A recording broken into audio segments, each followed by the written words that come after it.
Hi, my name is Scott Jordan. I'm the CEO and founder of SCOTTeVEST, and I'm here to tell you about my thoughts and impressions on the smartwatch made by TAG Heuer, the Connected Modular 45.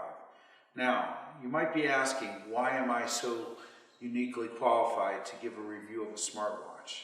I'm new to the review scene for sure, but I am not new to wearables. We have been doing wearables for over 17 years with SCOTTeVEST. We design clothing.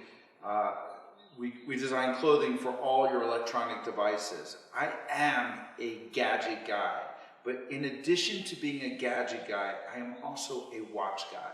I have Rolexes, Audemars, and TAG Heuers, and every other kind of watch imaginable, and I love a fine watch. I like the jewelry of it all. So I thought I would give my unique perspective as both a watch guy and a gadget guy to the review community.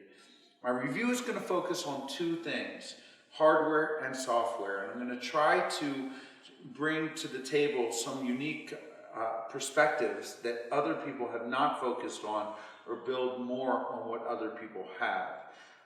It's really important because I am dying to find the best smartwatch out there that meets my criteria. So watch this review and my prior unboxing and some additional reviews I intend to do as time goes on. So let's talk about the style and the hardware. Generally speaking, I think it looks great. It's a TAG Heuer. It's what you'd expect. Looks really, really good. It's heavy. It feels rock solid, and I like the style quite a bit. But let's talk about the durability. Within just the first weekend of wearing it, you can see some scratches and color coming off. I called TAG Heuer about this, and they were very, very surprised. Let's talk about the whole modular aspect of it all. TAG is really selling this watch as an ability to swap out bands and all the lug nuts and all the bits and pieces to it and everything associated with it, including the fact that you can even put in and swap out a mechanical watch with it. Candidly, I think it's silly. I don't think a lot of people are going to do it, and I don't think it's a real value, but it's nice to know that you can do it. The fact that you can swap out bands, most watches enable you to do that, so that's not a big selling point to me. Let's talk about the user interface or the software. First off, as a watch, I got to say, it's not bright enough outside. Period. End of story. Look at the video footage. If it's light out, not even really bright, not even with the sun beaming on it, I cannot see what time it is. Inside it looks great. I got to be honest with you, I really, really like it from the inside, and I really like that TAG Heuer logo. Makes me feel special, branded, I guess.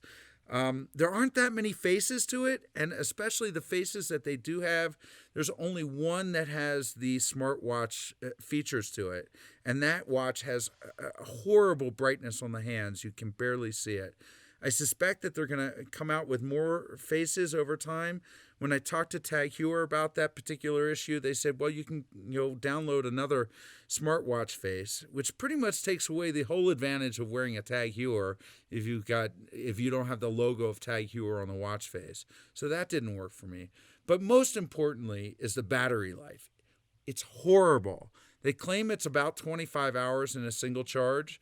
I had a difficult time. At 12 hours, I was getting into danger zone, and I was using it on automatic brightness and not a ton of notifications. It was horrible. So on that alone, the battery life was horrible. And I just recently updated the software, and it seemed like the battery life even got worse. And the battery adapter did not connect well. You couldn't tell when it was properly attached because it's magnetic. You can attach it and it's not getting a charge. And I even had experiences where I'd let it charge overnight and it only got up to 98%, which doesn't make much sense. So as a smartwatch, as I said, the faces are limited, and the smart faces are limited to one. The iOS limitations are horrible, in my opinion. I use reminders a lot for my Apple device. I'm an Apple guy, and the reminders don't connect at all. It doesn't give you notifications for your SMS messages. And I was really surprised. I thought that was just a limitation with the Android Wear.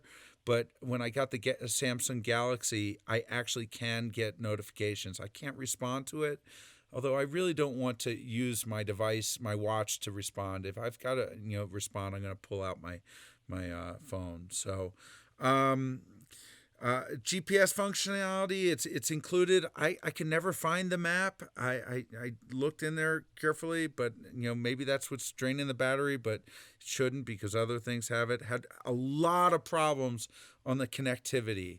It would say have that little cloud icon and have an X in it, and it showed that it wasn't connected, but then I dug deep into the connections, and it was. There are software bugs with this. I suspect they're going to work them out, but this seems like a beta program to me, and I would have expected much more. So in conclusion, I think all around it's a good effort, but I have to say, because of the brightness and the battery power limitations, both of those, I'm going to send the watch back. I'm looking forward to receiving the Mont Blanc watch, which I intend to review, along with the Samsung Galaxy watch as well. I think the price premium of $1,700 when there are other smartwatches on the market that offer better battery power, better brightness, as well, and additional functionality, including heart monitors and sleep monitors that this does not offer, outweigh, the $1,700 price tag. Basically, you have to be prepared to say, do I want to pay $1,500 premium or $1,400 premium, the delta between the base of this price and a Samsung, for the benefit of having that little TAG Heuer logo, which is important because I'm kind of a watch snob, but it's not $1,400 important, at least to me. Your opinion may vary. I'm Scott Jordan, CEO of SCOTTeVEST, and I hope you like my reviews. I'm out of here.